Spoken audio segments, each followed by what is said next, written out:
이 아침에 주시는 하나님의 말씀은 마가복음 6장 30절에서 44절까지의 말씀입니다. 사도들이 예수께 모여 자기들이 행한 것과 가르친 것을 낱낱이 고하니 이르시되 너희는 따로 한적한 곳에 가서 잠깐 쉬어라 하시니 이는 오고 가는 사람이 많아 음식 먹을 겨를도 없음이라. 이에 배를 타고 따로 한적한 곳에 갈새 그들이 가는 것을 보고 많은 사람이 그들인 줄 안지라. 모든 고을로부터 도보로 그곳에 달려와 그들보다 먼저 갔더라.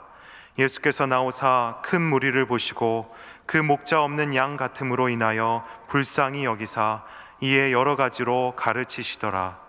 때가 저물어 가매 제자들이 예수께 나와 여짜오되 이곳은 빈들이요 날도 저물어 가니 무리를 보내어 두루 촌과 마을로 가서 무엇을 사 먹게 하옵소서.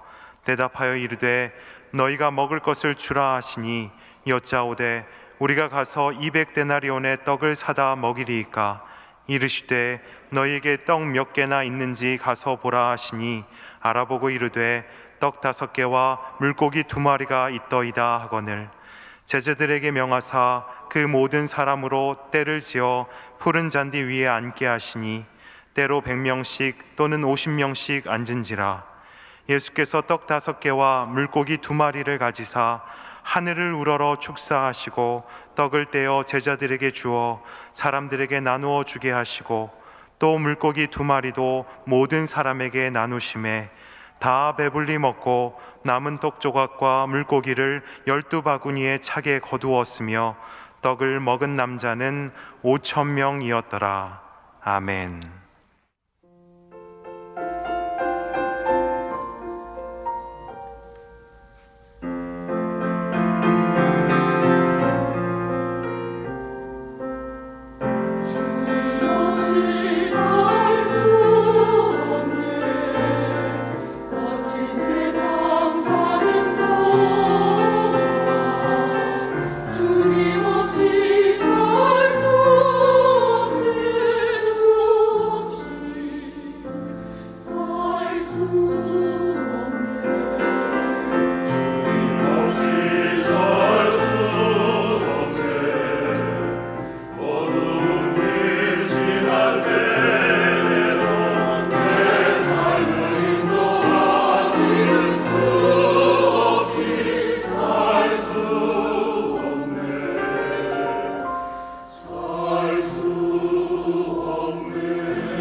우리가 복음서를 묵상할 때는 항상 몇 가지의 관점을 같이 바라볼 필요가 있습니다.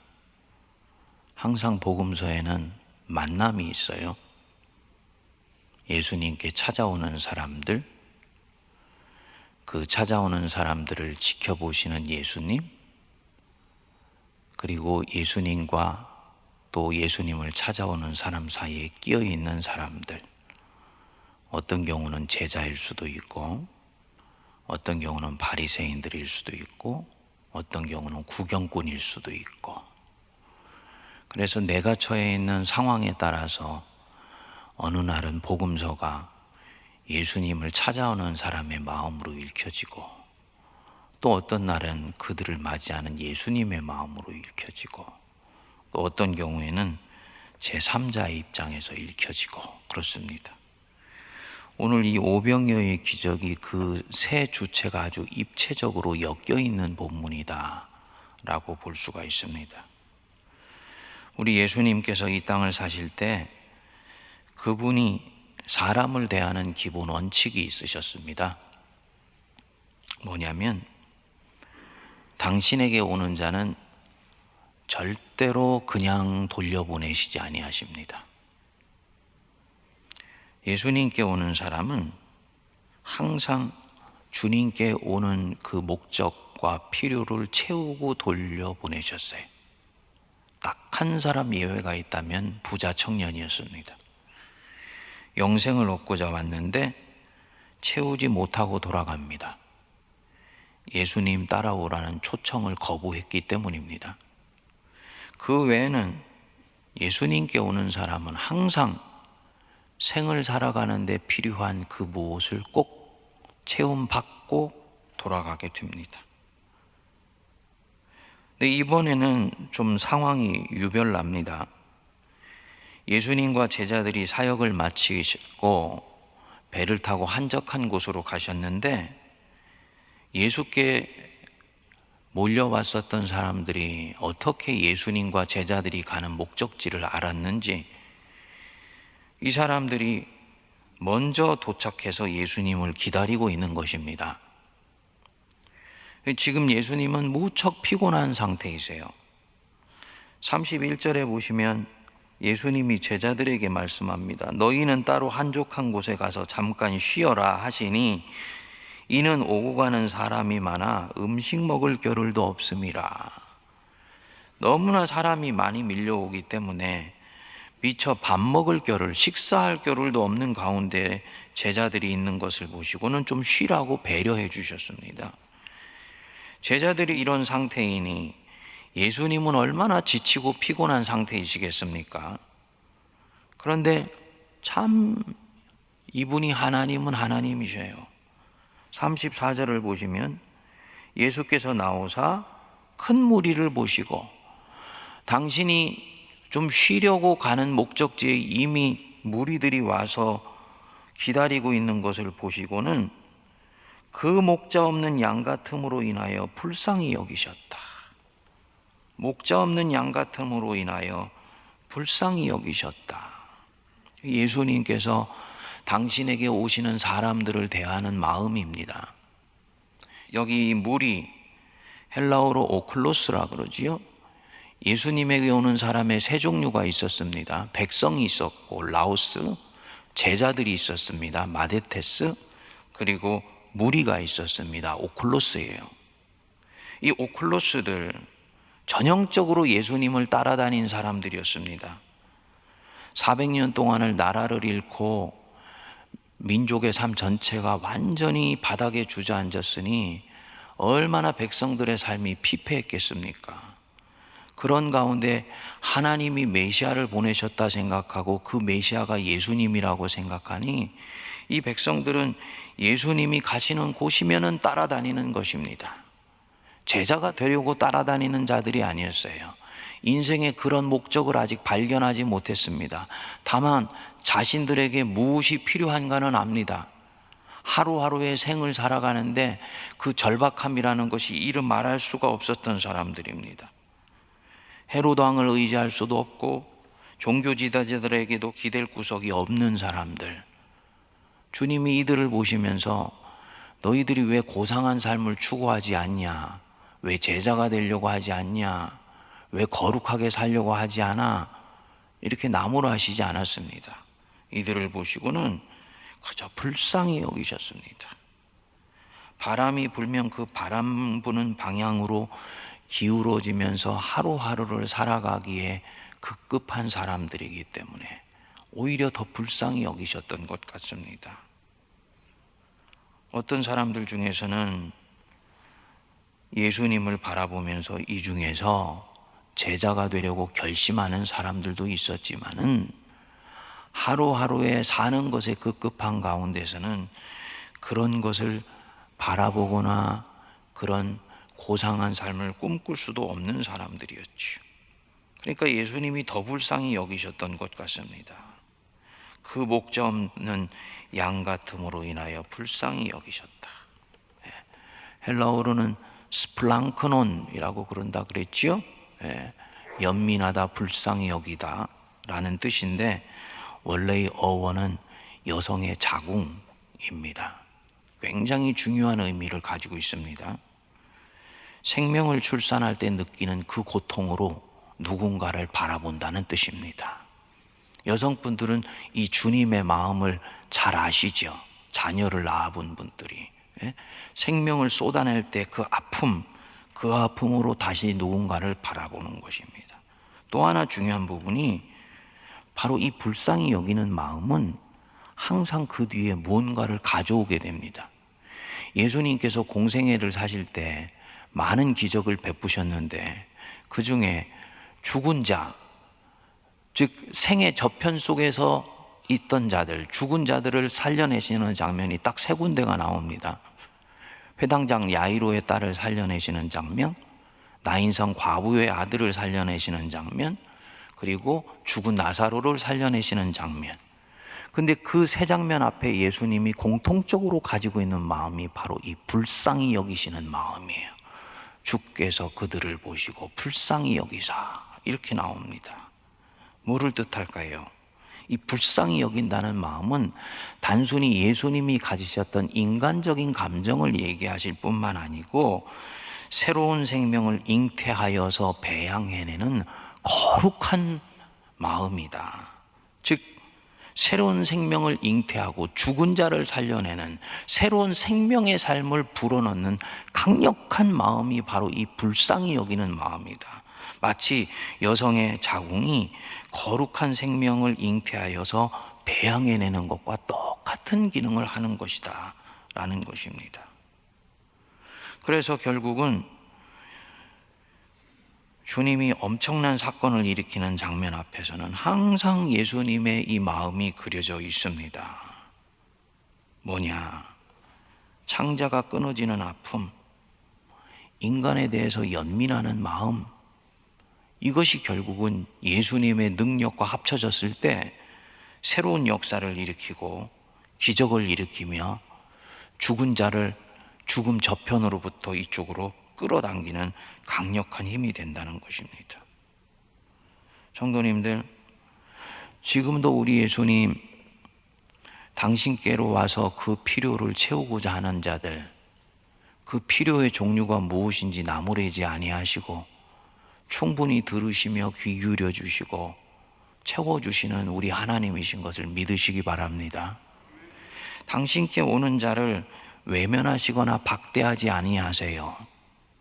그렇기 때문에 우리 주님이 제자들에게 말씀하셨던 것입니다. 구해라. 너희들이 그러면 주실 것이다. 찾으라. 그러면 찾을 것이다. 문을 두드리라. 그리하면 열릴 것이다.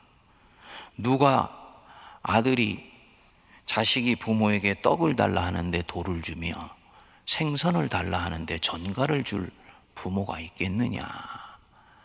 부모가 악한 부모일지라도 자식에게 좋은 것을 줄 알거든 하물며 하늘에 계신 아버지께서 구하는 자들에게 좋은 것 주시지 않겠느냐 말씀하셨습니다. 우리가 이 40일 기도를 하는 동안에 믿음을 갖고 구하시기 바랍니다. 주님은 나에게 좋은 것 주시려고 이 기도의 자리를 열어주시고 내게 열망을 불어넣어 주셔서 지금 당신께 구하게 하신다. 주님은 이미 우리가 이 자리로 왔을 때 우리를 긍휼히 여기시는 마음으로 우리의 기도를 들으시고 우리 존재를 받으시는 것이지요. 제자들의 마음은 좀 다릅니다. 때가 저물어 가고 장소는 광야예요. 그러니까 이들이 예수님께 얘기합니다. 예수님, 이 무리들 날도 저물어 가고 먹을 것이 없으니 마을로 가서 사 먹게 하십시다. 대단히 합리적이고 현실적으로 문제를 다루고 있는 것이죠. 그런데 마을에 가서 먹을 것을 살 돈이 있다면 여기까지 이들이 예수님을 따라왔을 이유가 없을 것 아닙니까? 지금 이 제자들은 이 무리에게 무엇이 진정 필요한지, 이들의 고통이 어떤 것인지를 아직 깊이 들여다보고 헤아리지를 못합니다.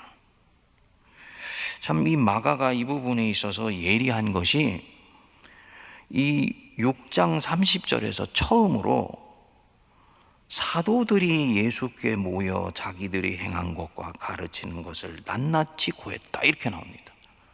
예수님을 따라다닌 12자제에게 이 6장 30절부터는 갑자기 사도들이라고 얘기를 합니다. 즉 예수께 사명을 부여받은 자들이다는 얘기죠.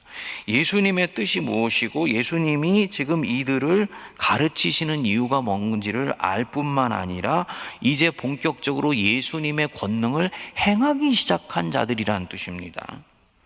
그런데 이들은 여전히 사물을 대단히 합리적이고 현실적으로 접근을 합니다. 그리고 그 시야 속에 갇혀 있어서 자기들에게 오는 사람들의 영적으로 깊은 필요를 헤아릴 수가 없습니다. 이 제자들은 많이 성장했어요. 그래서 권능을 행하고 다른 사람들을 가르친 것을 예수께 낱낱이 고할 정도였습니다. 하지만 사람을 돌보고 살릴 때 자신들의 한계를 뛰어넘어 역사하시는 하나님을 아직 온전히 신뢰하지를 못합니다. 그래서 늘 계산하고 자로 재어보면서 할 수 있는 범위 안에서만 움직이는 데 익숙해져 있는 것이죠.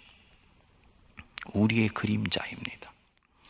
이날 주님은 물고기 2마리와 보리떡 5개로 결국 5,000명을 먹이셨습니다. 제자들과 예수님이 다른 점이 하나 있어요. 이미 사도들이 된 제자들도 권능을 행할 힘이 있고 다른 사람을 가르칠 수 있는 힘이 있습니다. 그런데 예수님과 제자들이 다른 점 무엇이냐? 당신에게 온 사람들의 필요를 아시고 그들을 불쌍히 여기시며 무슨 수를 내서라도 자기에게 온 자는 빈손으로 돌려보내지 않겠다라는 이 아주 올곧으면서도 간절한 마음이 예수님에게는 있는데 제자들에게는 없는 것입니다. 이것이 오병이어의 기적을 만드느냐 만들지 못하느냐를 갈랐던 것입니다. 주님은 당신에게 지금 그럴 만한 돈이 없으니 아버지에게 축사하시고 구합니다. 역사는 일어났습니다. 하나님의 나라는 그렇게 해서 또다시 이 냉혹하고 냉랭한 현실 한복판으로 치고 들어오는 것입니다. 성도님들, 이 장면을 한번 잠잠히 묵상해 보시자고요. 이 안에 있는 내 삶의 진실, 주님께서는 그분께로 가는 자를 절대로 외면하지 아니하시고 그냥 돌려보내지 아니하신다. 필요한 것을 꼭 채워주신다. 그것 때문에 나는 예수님을 처음에 알게 되었고 지금도 주님이 나를 받으시며 은혜로 품어주시는 것에 대해서 감사합니다. 그리고 어느 순간 주님의 그 사랑을 알아서 나도 처음에는 무리였는데 지금은 주님 편에 서서 내게 오는 무리들을 바라보는 입장이 되었어요. 그리고 그게 교회의 입장입니다. 그런데 그렇게 은혜 받아 살고 있는 내가 이 광야에 예수님 찾아왔던 사람들처럼 절실한 필요가 있어서 내게로 오는 사람들, 교회로 찾아오는 사람들, 그 필요가 무엇인지도 알지 못한 채 세상 속에서 그저 그렇게 살아가는 사람들, 이들을 어떤 마음과 어떤 태도로 바라보고 있는가? 2000년 전 제자들처럼 반응하고 있는 것은 아닌가? 주님, 저들 먹을 것이 없으니 마을에 가서 사 먹게 하십시오. 저들의 이들은 저들이 해결해야 하고 저들이 결국은 감당해야지, 우리가 할 수 있는 영역은 여기까지입니다 라고 대하는 것은 아닌가? 주님이 우리에게 말씀하실 것 같아요. 주님이 37절에 뭐라고 말씀하셨습니까? 대답하여 이르시되 너희가 먹을 것을 주어라. 너희가 먹을 것을 주어라. 교회가 세상을 향해 주님의 일을 할 때 깊이 유념해야 되는 대목이라고 저는 믿습니다. 복음으로 허용할 수 있는 범위가 어디까지이고 허용되지 않는 범위가 어디까지냐. 우리는 자주 이런 상황에 접하게 되었을 때 교리로 인정되는 범위가 어디까지이고 교리로 인정되지 않는 범위는 어디까지인가. 그리스도인이 세상에서 어떤 형태로 어떤 범위 안에서 세상을 섬기고 세상에 있는 무리들을 돌보아야 되는가. 이 부분에 있어서 복음서는, 예수님은 우리에게 명료하게 말씀해 주신다고 저는 봅니다. 뭐냐? 그리스도께서 지금 어떤 마음으로 저들을 보고 있는가?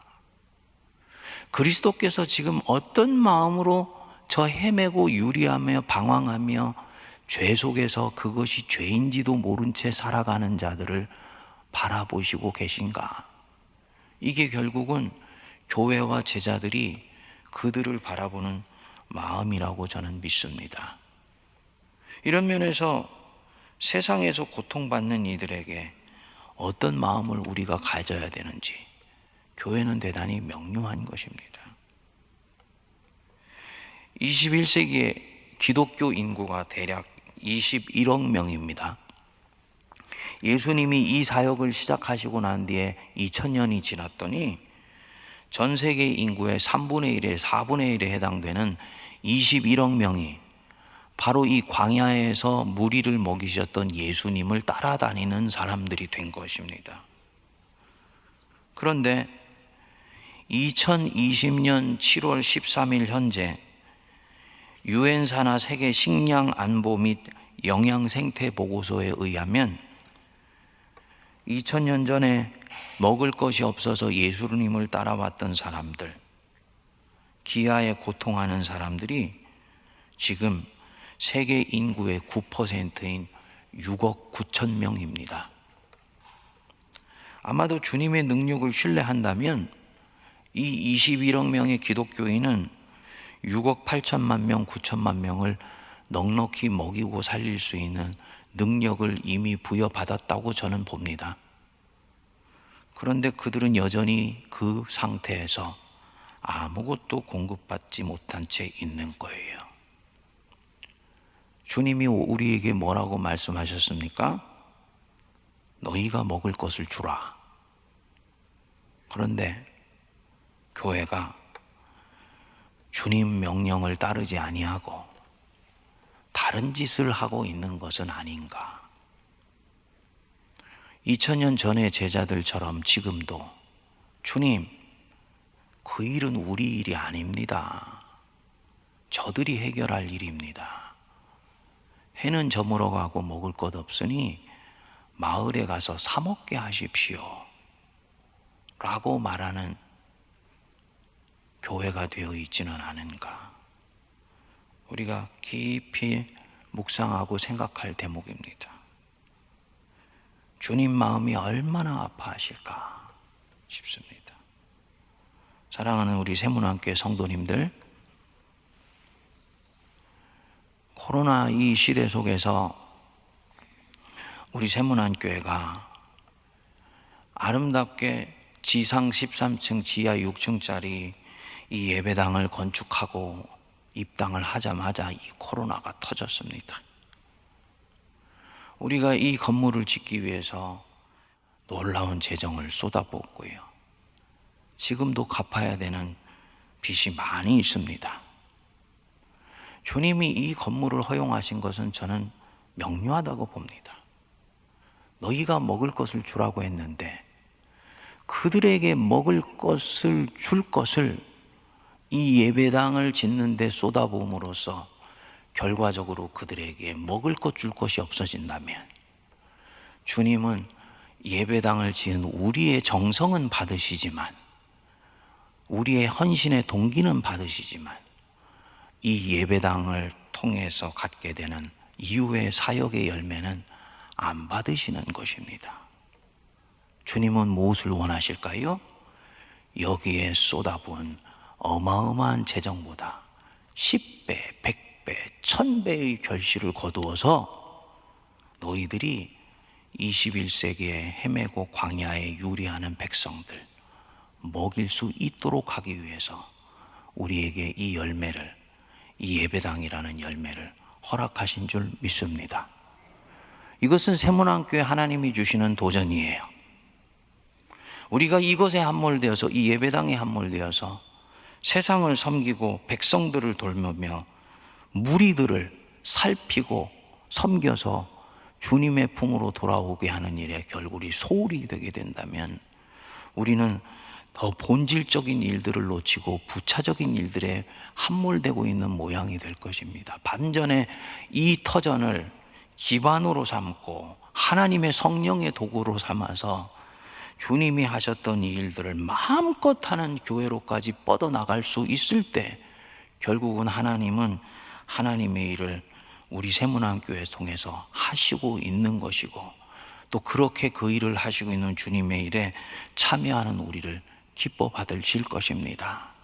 주님, 세문안교회 이 예배당 아름답게 입당하였으니 아름답게 헌당하게 하여 주시고, 예배당을 아름답게 광화문 한복판에 새롭게 성전으로 지은 것에 만족하는 것이 아니고 이 터전을 통해서 만민을 먹이고 살릴 수 있는 새로운 역사 일어날 수 있도록 은혜 베풀어 주십시오. 내가 그 일에 쓰임 받게 해 주십시오. 기도하고 헌신할 수 있게 되기를 바랍니다. 그때 하나님의 일들은 이루어지며 하나님은 우리를 통해서 영광 받아 주실 줄 믿습니다. 함께 기도하겠습니다. 아버지 하나님, 은혜를 감사합니다. 20일 동안 열심히 주님 앞에 매달리며 기도한 주의 백성들, 그 정성을 기뻐 받아 주셔서 이미 하늘에서 저희들의 간구에 응답하시는 열매는 있기 시작했으며, 때가 되었을 때 온전히 능이고 이 땅에 천둥과 우레와 번개로 우리 손에 아름다운 결실로 떨어지는 그날이 있을 줄 믿습니다. 믿음으로 구하고 의심하지 않는 저희들 되게 하여 주옵소서. 오늘도 주의 백성들 나와 간구하며 주님을 향해 내달려온 그 간절한 백성들의 심령으로 나왔사오니 오늘도 은혜를 베풀어 주실 줄 믿습니다. 주님의 마음으로, 예수의 심장으로 그렇게 주님 앞에 오는 자들을 또한 선대할 수 있게 하여 주셔서 하나님의 영광이 각 심령들에게 임하는 은혜를 허락하여 주시옵소서. 지금은 우리 주 예수 그리스도의 크신 은혜와 하나님 아버지의 무한하신 사랑하심과 성령님의 위로교통 감동 감화 역사하심이 무리를 보시고 불쌍히 여기신 우리 주 예수 그리스도의 심장으로 백성들을 섬기며 돌보며 또 지치고 피곤하였을 때 나를 외면하시지 아니하시는 주님께 온몸으로 달려가는 거룩한 백성들 머리 위에 피로 값주고 사신 우리 세문안교회와 한국교회와 이 나라 이민족과 온 열방 위에 이제로부터 영원토록 함께하옵시기를 간절히 축원하옵나이다. 아멘.